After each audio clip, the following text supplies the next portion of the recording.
et bienvenue pour cette nouvelle édition d'Andy Live. Donc, durant toute la journée, des entreprises se relaient pour répondre à vos interrogations et vous informer au sujet de l'emploi des personnes en situation de handicap. Et pour vous en parler ce matin, je reçois deux personnes du cabinet TH Conseil.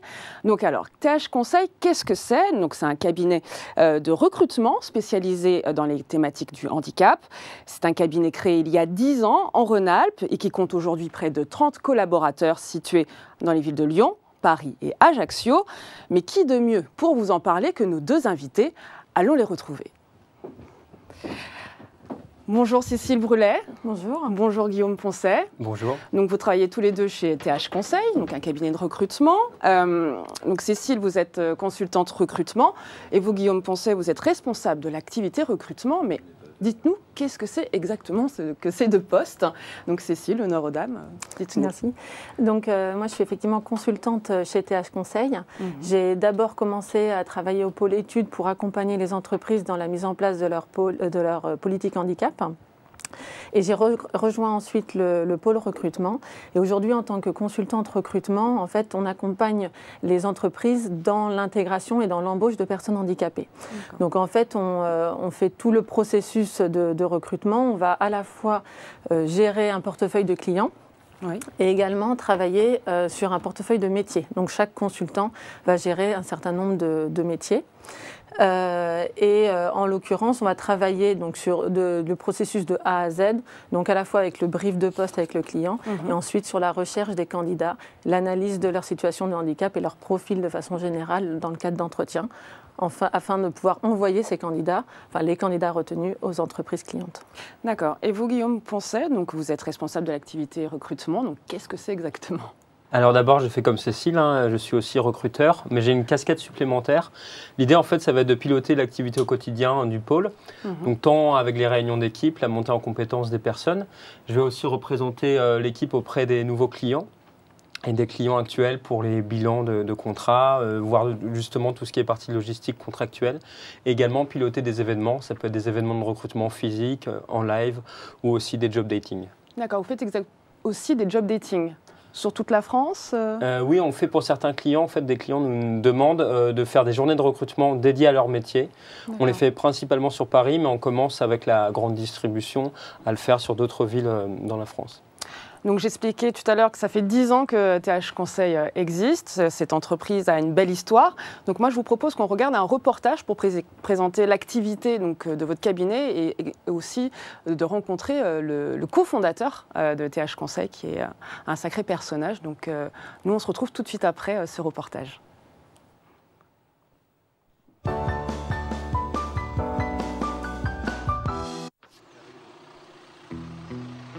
C'est son heure, 9 h. Quand il débarque au travail, il a sa place réservée, celle du boss, du patron, celle de celui qui donne la direction. Au début, son entreprise, il l'a installée dans son garage, et puis, elle a grandi. Bonjour Émilie, salut Vierge, ça va et toi? Ici, le boulot de tous, c'est le boulot. En chercher, en dénicher et en proposer. Bienvenue dans un cabinet de recrutement particulier. J'ai vu votre CV sur un site emploi. On est un cabinet de recrutement qui est spécialisé dans l'emploi des personnes qui ont une reconnaissance de travailleurs handicapés. Je vous appelle suite à l'entretien que vous avez fait passer. Donc malentendant appareillé. Oh, ok. Est-ce que vous avez un suivi médical que vous devez assurer? Vous êtes un homme parfait? On trie les CV, on passe des entretiens, au téléphone ça aide, et puis on propose des candidats aux entreprises, aux clients, du classique. Ce qu'il est moins, c'est qu'une fois embauché, le candidat sera suivi par le cabinet pendant 3 mois. C'est dans le contrat. Accompagner le travailleur handicapé, mais aussi l'entreprise qui va l'accueillir. Histoire de freins à desserrer. Souvent, on se rend compte que ces freins sont liés à la méconnaissance plus globale du handicap. On peut se rendre compte dans certaines formations où même, par exemple, on propose à des gens de s'installer dans les fauteuils roulants, que même la superstition reste présente. C'est-à-dire que des gens ne veulent pas y aller au cas où ça apporte le malheur. Mais c'est tout à fait humain, en fait, d'avoir peur de ce qu'on ne connaît pas. Guy Tisserand n'a pas peur de l'inconnu. Il aime ça, l'inconnu. Ça le rassure. Du coup, son métier, c'est un peu prof, entrepreneur, guide. La vision de beaucoup d'entreprises, c'est de se dire on a le droit d'être différent pourvu qu'on soit pareil, en fait. Autrement dit, que la singularité ou la différence doit être quelque chose qui est assumé par la personne et que la personne doit s'intégrer dans l'entreprise en s'adaptant à l'entreprise. Or, dans le Code du travail, il est inscrit depuis 1993 que c'est à l'entreprise ou c'est au travail de s'adapter à l'homme et non l'inverse. Ne cherchez pas. Son handicap est invisible. Ce qui se voit, c'est son drôle de siège. En fait, c'est un fauteuil qui s'enjambe un petit peu comme un cheval. À l'âge de 30 ans, elle s'est mise à souffrir d'hyperlaxité ligamentaire généralisée. Son quotidien, c'est la morphine, à dose plus ou moins forte. Carole est assistante traffic manager dans cette société de publicité. Embauchée grâce au cabinet de recrutement de Guy Tisserand. Ça m'a apporté d'être une personne à part entière, d'être considérée comme quelqu'un qui avait un potentiel professionnel, d'être reconnue pour mes compétences. Là, c'est un anniversaire, les 10 ans du cabinet TH Conseil. Pour l'occasion, sur scène, des comédiens jouent une scénette. C'est du faux, avec des vrais préjugés, à l'appel. Non mais je rêve. Qu'est-ce que c'est que ces conneries? C'est une entreprise ici, pas un atelier protégé. On a eu droit aussi à des retrouvailles. Voilà. Ce monsieur m'a sauvé la vie. Au départ, on était 2. Aujourd'hui, nous sommes 28. Et on a encore chaque jour plus de travail que la veille. Donc on peut se dire que bon, même si on a déjà franchi un certain nombre de caps, il reste encore beaucoup de travail à faire. En France, une entreprise sur 2 environ respecte le quota des 6% de personnes en situation de handicap.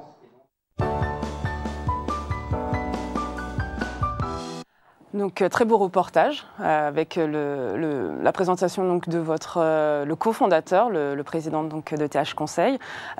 Cécile Guillaume, une chose qui n'a pas été abordée, qui moi m'a interpellée en fait quand j'ai fait des recherches sur l'histoire de ce cabinet, c'est la devise de votre entreprise qui est la qualité de vie au travail. Alors qu'est-ce que vous entendez par cela? C'est quoi pour vous? C'est quoi cette philosophie que vous essayez de développer? Alors on peut dire qu'effectivement notre spécialisation à la base a été le handicap, mais on s'est rendu compte que de manière générale on accompagne les entreprises sur des problématiques de diversité, c'est-à-dire la différence, et également aussi sur des problématiques plus larges. Qu'est-ce qui garantit une bonne intégration d'un collaborateur dans un groupe de travail? Donc comme ça on s'est intéressé à d'autres problématiques, comme les risques psychosociaux, l'égalité femmes-hommes.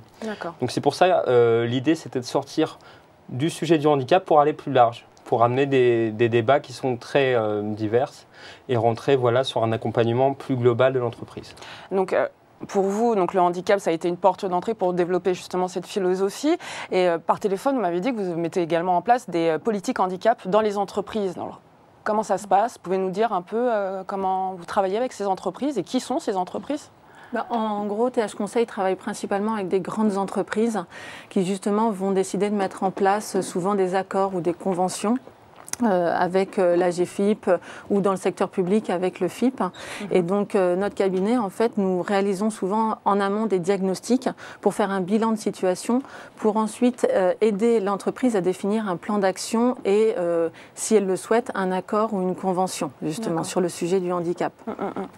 Et donc c'est là où nous les accompagnons dans la définition, puis, si elles le souhaitent, dans la mise en œuvre de leur politique handicap. D'accord. Et vous faites aussi, vous avez également développé des outils à destination des managers pour les sensibiliser aux questions de handicap. Pourquoi c'était nécessaire pour vous et quels sont ces outils? En fait, au niveau du cabinet, nous faisons également de la formation. C'est-à-dire qu'en fait, on va former un public très large dans l'entreprise. Ça va être autant les ressources humaines, les managers, les dirigeants, les représentants du personnel, voire les salariés eux-mêmes, sur ces questions de handicap et aujourd'hui donc de diversité au sens large, mais sur aussi cette notion de management équitable, de prendre en compte la différence en fait. Et le handicap est une différence. Donc voilà. Et c'est indispensable effectivement de former, de sensibiliser à la question du handicap pour pouvoir mener une politique globale sur le sujet et ensuite pouvoir réussir à recruter.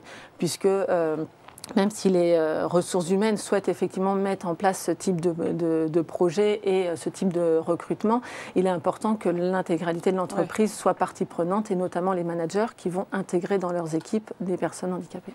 Autre point qui m'a aussi interpellée par rapport à votre cabinet, c'est que vous accompagnez également les entreprises, les personnes qui sont déjà en entreprise, en poste, et qui vont se retrouver dans une situation de handicap, maladie, un accident de la vie. Qu'est-ce que c'est cet accompagnement? Vous pouvez nous en dire un peu plus pour préciser un peu cette action? Alors on propose en fait au sein de TH Conseil, on a des personnes qui sont souvent psychologues du travail qui font partie en fait d'un petit pôle qui s'appelle le pôle accompagnement. Ouais. On va faire tout ce qui est accompagnement de bilan de compétences, accompagnement projet de carrière et également des diagnostics de situation. L'idée effectivement c'est quand une personne est en poste, veut peut-être changer de projet parce que son handicap n'est plus compatible avec le poste actuel, ou également, on va dire qu'il y a des difficultés de fonctionnement avec l'équipe.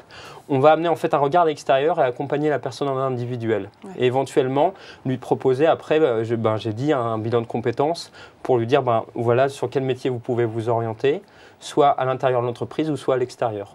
D'accord. Et vous avez, je ne sais pas, un exemple de requalification réussie, quelqu'un qui a fait appel à vos services, une entreprise, et qui, comme ça? Alors là, on ne fait pas partie du pôle accompagnement directement, mais effectivement, j'étais intervenue en binôme avec une collègue sur une situation, effectivement plutôt de diagnostic de situation, dans une situation un petit peu conflictuelle. Et l'idée, c'était d'essayer de comprendre qu'est-ce qui avait pu se passer et de redonner un petit peu un nouveau souffle et des nouvelles perspectives. Et donc l'idée avait été de préconiser un peu comment la personne pouvait vraiment retrouver sa place dans le collectif et réussir à mener ses tâches. Et derrière ce diagnostic, donc c'est ma collègue qui avait fait le suivi pendant plusieurs mois pour aussi suivre cette personne. Et ça s'était justement plutôt bien passé. Elle avait pu vraiment retrouver une meilleure entente avec le collectif, mais c'est aussi pour redonner sa place dans l'équipe et comprendre aussi sa situation et aider l'équipe à comprendre sa situation. Et en l'occurrence, ça avait permis de relancer effectivement une dynamique dans son travail. Merci. Alors moi, je vous propose qu'on passe à la séquence recrutement, parce qu'on est là pour ça, pour parler des offres d'emploi que vous pouvez proposer. Donc, lançons la séquence recrutement.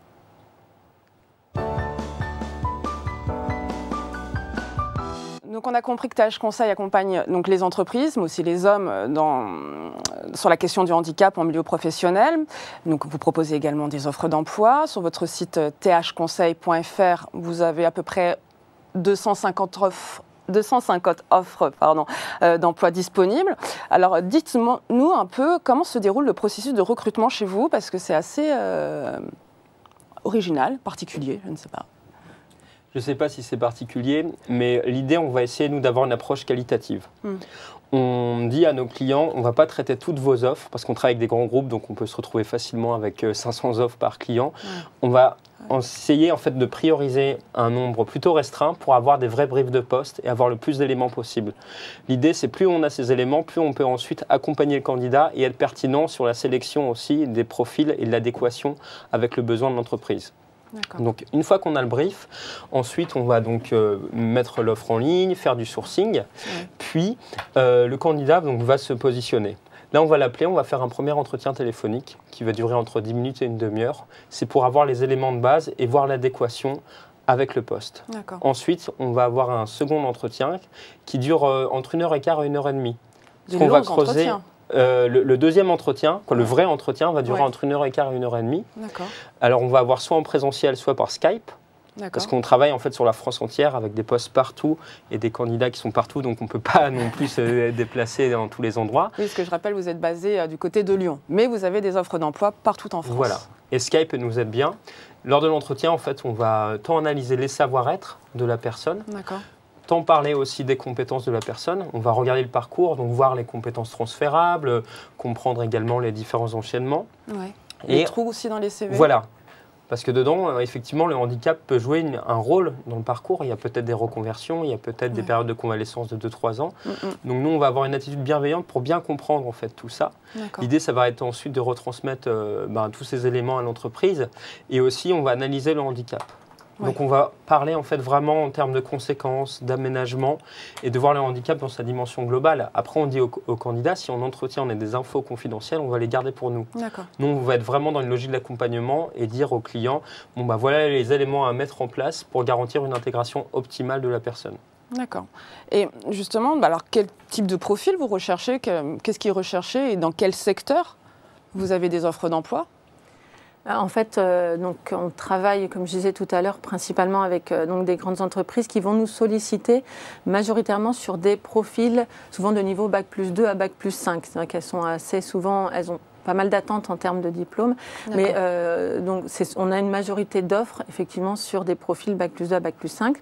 Et ensuite, on va être vraiment sur tout type de métier. Autant ça peut être des métiers, des fonctions support, donc tout ce qui va être assistanat, finance, contrôle de gestion, marketing, communication, RH, etc. Et aussi, on est pas mal sollicité parce que tout va dépendre aussi du secteur d'activité des entreprises clientes. Dans le domaine de la vente, donc sur des postes de vendeurs, donc où là où il n'y a pas forcément ces mêmes critères de diplôme, tout va dépendre des clients.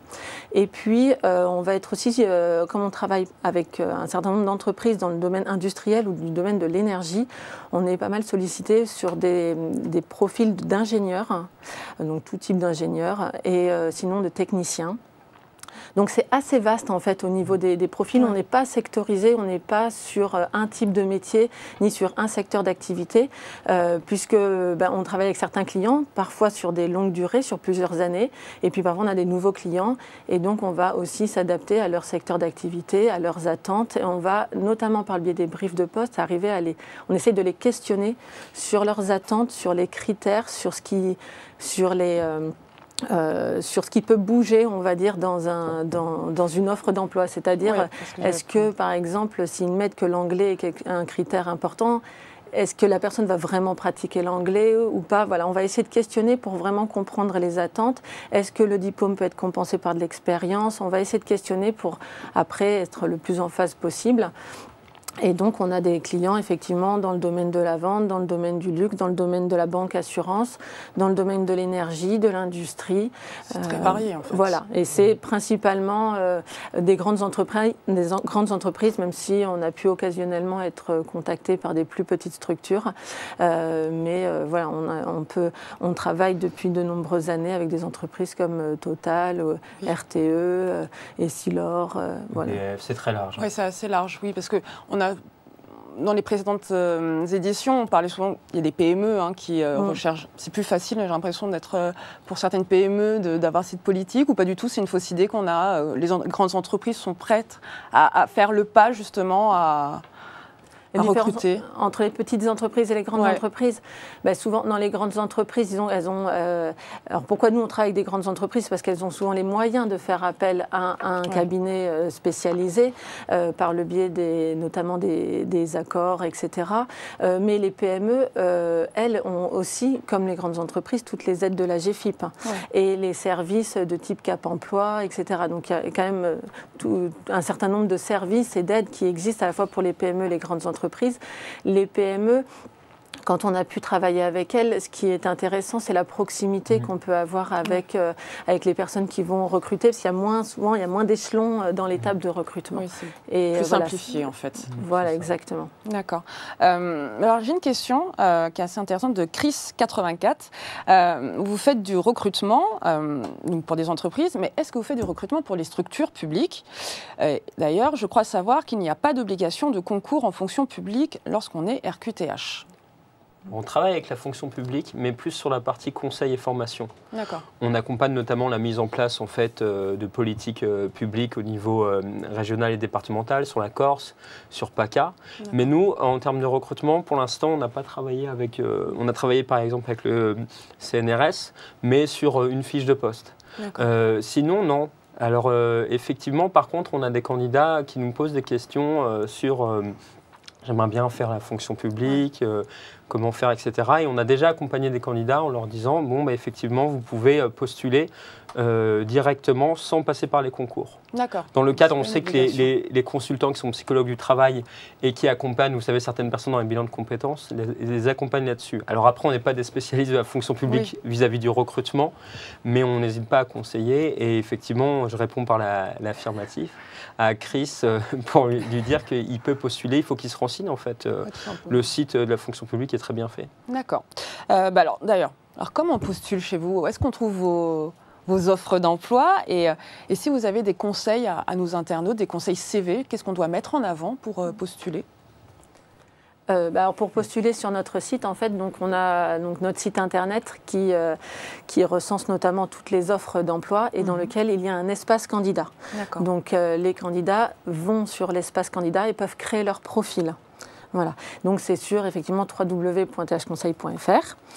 Ils créent leur profil et donc on leur demande de remplir un certain nombre d'informations qui vont nous permettre de mieux connaître le candidat et notamment de joindre également leur CV. Une lettre de motivation et la copie de leur reconnaissance travailleur handicapé. Étant donné qu'on est spécialisé dans ce domaine, on est aussi engagé à être sûr que la personne a ce statut-là. C'est bien de le préciser. Voilà. Donc, voilà, ça permet de créer le profil du candidat et ainsi, pour lui, de se créer des alertes pour identifier les offres plus facilement et pour postuler également. Et comme ça, nous avons de notre côté une alerte qui dit mais tel candidat s'est positionné sur telle offre. Et en plus, au-delà de ça, ça nous permet aussi, comme nous faisons beaucoup de sourcing sur notre base de données, mais parfois de contacter un candidat qui est sur notre base pour savoir où il en est de sa démarche, savoir s'il est actuellement en recherche et lui proposer des offres qu'il n'aurait peut-être pas vues ou dont on sait que ça pourrait peut-être l'intéresser. Donc ça, ce double avantage et puis ça lui permet de mettre à jour son profil, son CV, etc. Après, sur les conseils par rapport au CV, je pense que ce qui est important, c'est que le CV mettre en priorité, bien sûr, en avant les compétences et ce que vise la personne, même via un titre, vraiment quel type de métier elle va rechercher. Et bien, effectivement, mentionner, en passant par notre biais, la personne mentionne forcément qu'elle a une RQTH, mais sans forcément mettre d'autres choses en avant là-dessus sur le CV. Ce qui est important, ça va être vraiment le parcours et les compétences. Et lorsqu'on est peut-être sur un CV un peu plus atypique, avec des reconversions, etc., ou parfois un peu long, pour arriver à le synthétiser, ce qui peut être intéressant, c'est de mettre en avant plutôt les compétences, donc un encart compétences, pour que ça soit moins un déroulé, peut-être un enchaînement d'expériences. Donc de souligner avant tout les compétences plutôt que la somme d'expériences qui parfois peuvent être un peu longues. Et dans tous les cas, il est vraiment important de personnaliser en fait le CV, la lettre de motivation. Une entreprise a besoin de sentir que la personne c'est un peu décarcassée parce que elle peut voir. Nous, on envoie beaucoup des CV génériques et on sent que la personne a envoyé des CV à toutes les entreprises, etc. Nous, on aura du mal à appuyer une candidature.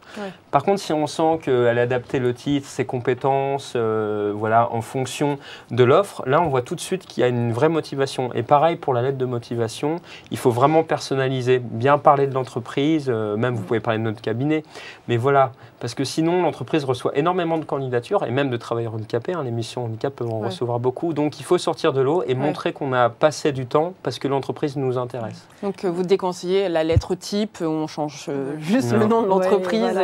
Non, et puis c'est vrai que les mots-clés c'est important, je pense qu'il y a pas mal de recherches qui peuvent être faites par ce biais-là, donc c'est important de dire quels sont les mots que je veux faire ressortir dans mon CV pour qu'ils ressortent et quels sont les mots-clés par rapport au métier que je vise. Et c'est vraiment le CV, c'est ce qui va vendre la personne, donc c'est quand même important. Et nous, dans le cadre des entretiens qu'on peut avoir, on n'hésite pas, si on sent que ça peut être nécessaire et que ça peut aider le candidat, de donner quelques conseils pour retravailler un peu le CV avant de l'envoyer chez notre client. D'accord, c'est parfait. On va passer à la séquence libre antenne. Alors, vous ne le savez peut-être pas, mais là, c'est la saison de l'alternance. Il est temps d'envoyer vos dossiers de candidature si vous êtes intéressé pour réaliser de l'alternance. Et c'est le sujet que vous avez choisi donc, pour la séquence libre antenne. Donc, séquence libre antenne. Donc, le cabinet TH Conseil a lancé un partenariat avec un centre de formation, AFMAE, qui est situé en Île-de-France, en région parisienne, à Massy. Vous pouvez nous expliquer ce partenariat ? Donc en fait, il est parti au départ du CFA, qui est donc le CFA des métiers de l'aérien, qui est effectivement basé à Massy. Et qui, en fait, dans le secteur de l'aéronautique et de l'aérien en général, c'est un secteur actuellement plutôt en expansion, notamment sur les métiers techniques pour tout ce qui va être la construction et la maintenance d'avions. Donc ce CFA, en fait, propose des formations aux métiers de l'aérien et de l'aéronautique, que ce soit dans des domaines techniques comme pour des bacs pro aéronautiques pour viser des métiers de mécanicien autour des avions, ou le BTS aéronautique, et il peut aussi proposer des formations en logistique et dans le tertiaire, c'est-à-dire dans la relation clientèle. C'est assez large quand même. Voilà, exactement. En termes de formation. Et dans la relation clientèle, ça va être tout ce qui est aussi agent d'escale, voilà, dans la relation, notamment dans les aéroports. Donc ce CFA propose déjà à base ces formations et souhaite augmenter le nombre de places dans son centre par rapport notamment aux perspectives d'embauche qu'il y a derrière, par rapport à la construction et la maintenance d'avions. Et au-delà de ce projet-là, il souhaite aussi inclure davantage de personnes plus éloignées des profils habituels. Voilà. Et ça inclut à la fois, bien sûr, des personnes handicapées, des femmes sur les métiers techniques parce qu'elles sont assez peu présentes sur ces métiers-là, et des jeunes de quartiers prioritaires. Et dans le cadre de ce projet, ce CFA se fait accompagner de plusieurs partenaires, dont TH Conseil, notamment sur la partie handicap. Donc, on travaille vraiment en lien étroit avec eux pour les aider à intégrer dans leur cursus de formation davantage de personnes handicapées. Et donc par le biais de sourcing, en développant de nouveaux partenariats, en faisant aussi en les aidant dans la communication. Donc il y avait déjà des choses qui étaient mises en place initialement, mais l'idée c'est de renforcer ces actions-là.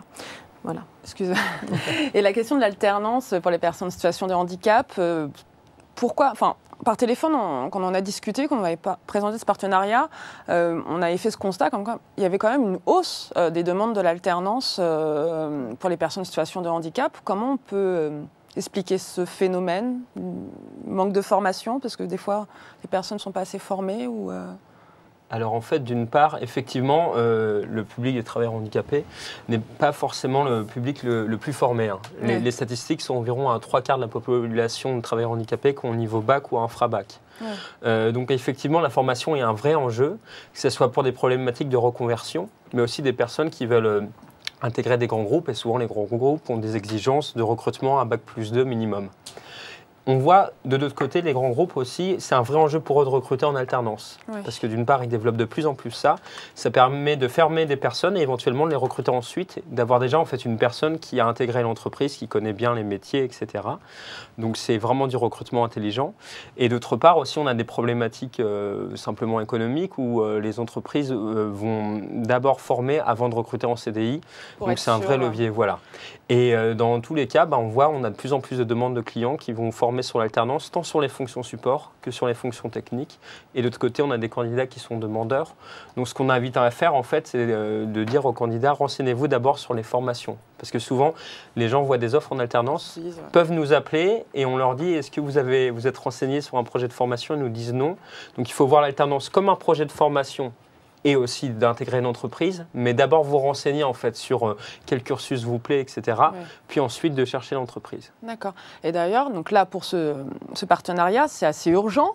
Si j'ai bien compris, il ne faut pas en fait, hésiter à envoyer ce sont effectivement des formations en alternance qui débutent en septembre, donc des formations d'1 an ou 2 ans selon la formation visée, puisque les formations, par exemple, dans le tertiaire sont des mentions complémentaires au bac. Dans la logistique, c'est un bac pro logistique.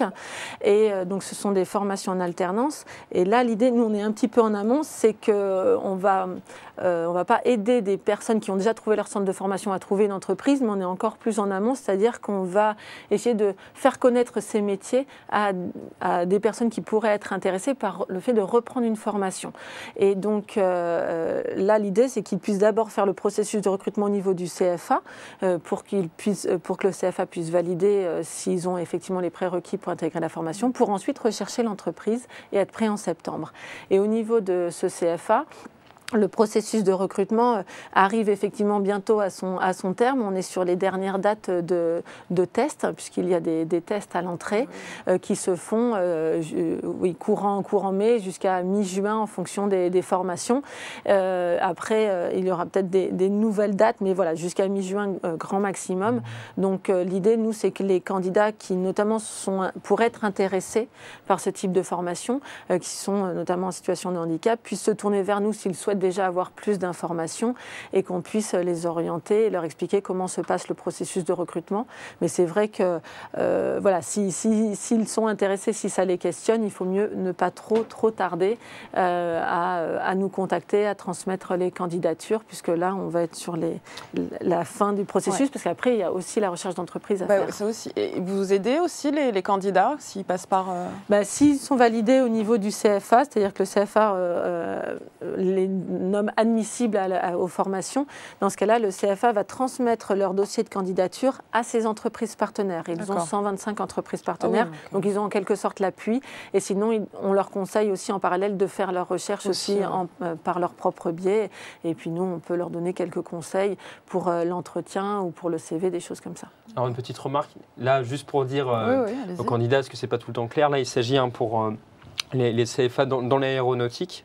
Sinon, nous on a des offres d'alternance classiques en fait, et là on a les clients ont des offres, donc le candidat en fait doit trouver le centre de formation. L'inverse alors. Et là c'est l'inverse plutôt. D'accord. C'est vraiment un projet, un gros projet là, dans l'aéronautique, mais sinon on a des offres assistants de gestion, marketing, etc. D'accord. C'est très large pour les grands groupes, et là nous on a les offres, par contre c'est à la personne déjà d'avoir une idée du centre de formation, et après on mettra en lien avec l'entreprise. D'accord. Moi, vu qu'on est dans une émission interactive, je vous propose une petite question d'un internaute de Sébastien75 qui me dit, là, on parle d'aménagement de poste en entreprise, mais les écoles qui accueillent des alternants en situation de handicap prennent-ils en compte le handicap de ces élèves? Alors effectivement, ça va dépendre des centres de formation. Par exemple, en Rhône-Alpes, a été mis en place un label qui s'appelle H+, qui est un label handi accueillant. Donc les centres de formation qui ont ce label sont formés en fait à accueillir des travailleurs handicapés. Ils ont des référents handicap. Ils vont mettre en place des aménagements pédagogiques, par exemple avec des acteurs comme la Chambre des métiers, etc. Donc il y a une vraie politique. Après, de toute façon, nous on est en contact avec beaucoup de centres de formation et d'universités, et on se rend compte effectivement que les petits centres de formation n'ont pas tout le temps des candidats, mais ils ont essayé de mettre en place des choses. Il y a des aides aussi avec la GFIP. Après, nous, effectivement, notre rôle aussi, c'est de conseiller au candidat. Voilà, il va hésiter sur un centre de formation, il va dire, mais par contre, j'ai besoin d'aménagement horaire ou d'un fauteuil ergonomique même en centre de formation. Donc nous, on connaît un peu les centres de formation, on va dire, bah là, effectivement, c'est un centre de formation qui est plus habitué, ça ira peut-être plus vite. D'accord. Voilà. Donc c'est possible, même si le centre de formation n'est pas forcément sous ce label-là, de penser à des aménagements, comme vous dites, un siège spécifique. C'est ça. D'accord. Et plus il va en parler tôt aux référents en fait, lors de l'inscription, etc., plus ils pourront réfléchir, mettre en place des dossiers aussi, des demandes d'aide, etc. Donc il faut anticiper, il ne faut pas, voilà, quand la personne rentre en cours en septembre, il ne faut pas qu'elle en parle à ce moment-là, il faut qu'elle en parle avant. D'accord. Donc toutes ces offres, vous allez en retrouver quelques-unes sur notre site, handilife.fr, mais également sur le site thconseil.fr. On va continuer les questions d'internautes, parce qu'on est là pour eux. Donc c'est la séquence Buzz.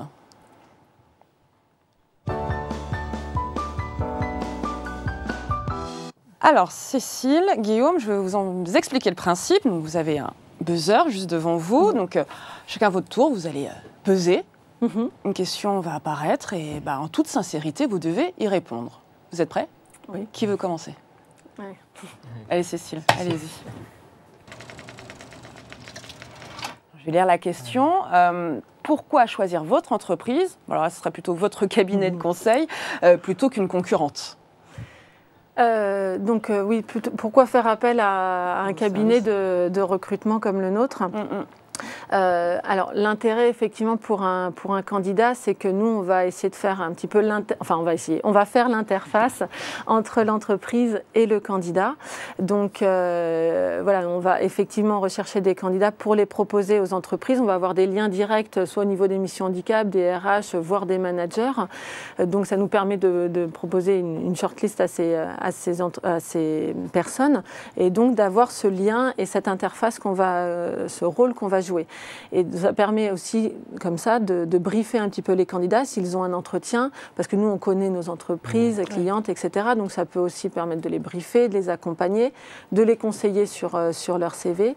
Et quand on parlait aussi de l'analyse du handicap, c'est vrai qu'on conseille les entreprises sur ce qu'il faut mettre en place par rapport aux besoins de la personne, mais on se rend compte que ça aide aussi souvent la personne handicapée elle-même pour savoir peut-être mieux exprimer ses besoins en entreprise et se sentir peut-être plus à l'aise sur la manière d'en parler. Le premier filtre, en fait. Voilà.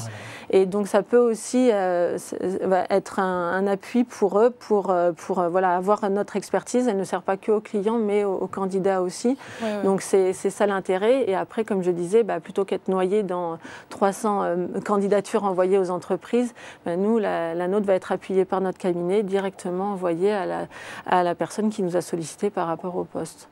D'ailleurs, souvent, une question qui revient, même dans tous les cas, quand on envoie une candidature, des fois, on n'a pas de réponse. Vous répondez automatiquement, vous dites, voilà, même si...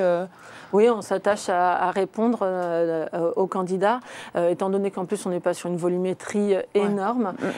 Soit, effectivement, ça ne colle pas du tout, on va faire des réponses négatives directes, soit on a un échange ou un entretien, mais si on voit que ça ne colle pas derrière, on va faire un retour au candidat. Un retour. Vous vous engagez à faire un retour. Effectivement, en même temps, de pouvoir expliquer pourquoi, pour donner des conseils si possible pour la suite. Ouais. Guillaume? Allez, on y va. On y va. Alors, quel est le cliché sur le handicap que vous entendez le plus? Alors effectivement, quand on est avec des entreprises et surtout, je ne vais pas parler de la mission handicap, mais plus des managers. Souvent, on est en contact avec les managers, avec des entités ou même des PME. Quand on appelle, on demande voilà, quel est le profil, on regarde la fiche de poste et on va nous dire souvent, par contre, je voulais vous dire, j'ai pas d'ascenseur. Tout de suite, on va penser en fait au fauteuil roulant, alors que vous savez, c'est 2% de la typologie du handicap.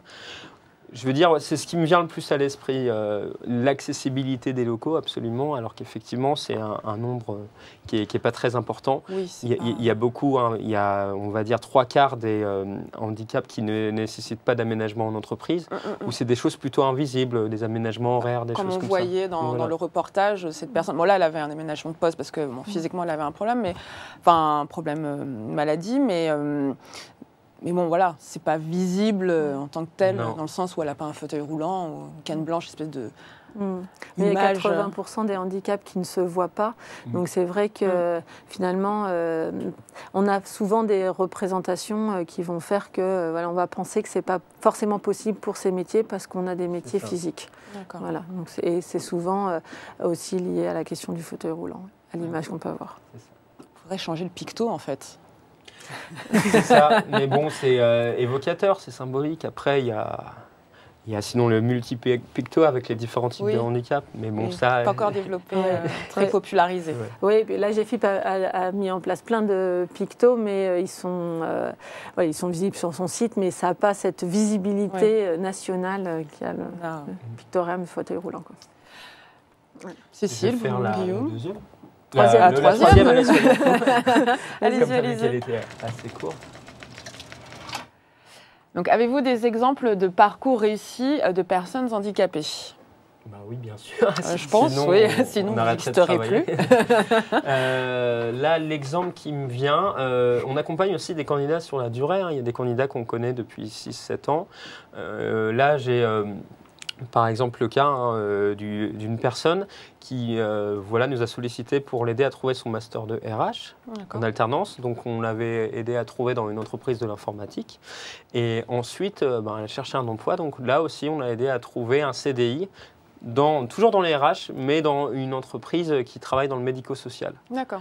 Et la personne était mobile parce qu'elle a fait son alternance à Lyon, si je me rappelle bien, et après elle est allée dans l'ouest de la France.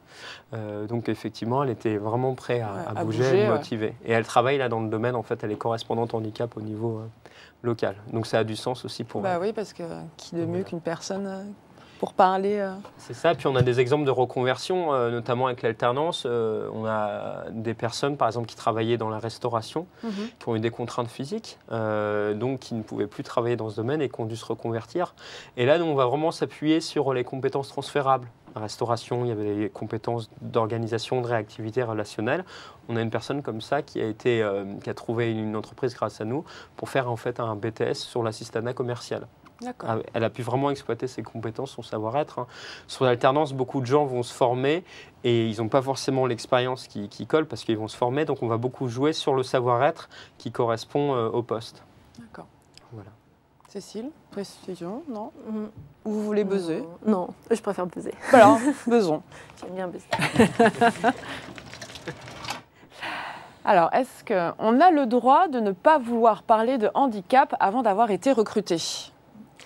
Oui, effectivement, on a le droit de ne pas parler de ses besoins, de son handicap avant d'avoir été recruté. Ça, effectivement, c'est un fait. Chaque personne est libre de décider s'il en parle ou pas et à quel moment il en parle. C'est vraiment à chacun aussi de sentir un petit peu les choses en fonction de son expérience, etc. Après, alors, en passant par notre cabinet, étant donné qu'on est spécialisé sur le handicap, voilà, une personne qui ne souhaiterait pas du tout en parler, on va lui dire, il n'y a pas de souci, c'est votre choix, mais dans ce cas-là, il n'y a pas vraiment de plus-value à passer par nous, puisqu'on est là aussi pour analyser vos besoins et accompagner l'entreprise à prendre en compte vos besoins. Donc c'est un petit peu spécifique en ce sens-là, mais après, chaque personne est libre effectivement d'en parler ou pas.